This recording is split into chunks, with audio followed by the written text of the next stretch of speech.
I can say with total honesty, this is the most excited we have been about a device yet, okay? And I'm going to go through three pieces of information that I think are going to get bigger. Each piece of these information is going to get bigger and bigger, okay? First, you saw online that we announced we were having an offline pop-up at 5 o'clock today. I had to wait today to tell you some of the details. So at 5 o'clock today, in Times Square, we're going back to where things started, and T-Mobile will be hosting a launch event at T-Mobile where this will be the first place in the world you can get the 6T at 5 o'clock. So we're headed up there right after this. Hope you join me. We got a lot of fun surprises.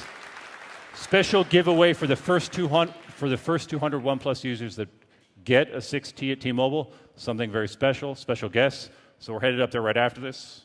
Swipes on me if you want to come with me. So, all right. That's the first one, all right?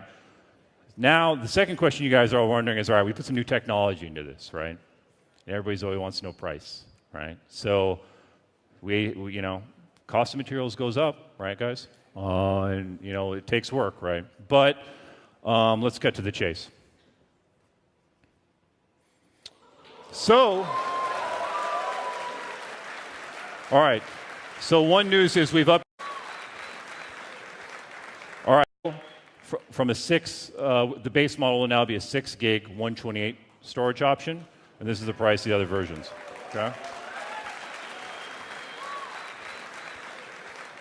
All right. But that's not the biggest news. Okay. That's not the biggest news. All right. So T-Mobile has done something pretty incredible to support this launch. Okay. And they put together a very, very special offer to support the launch of the 6T. Okay. So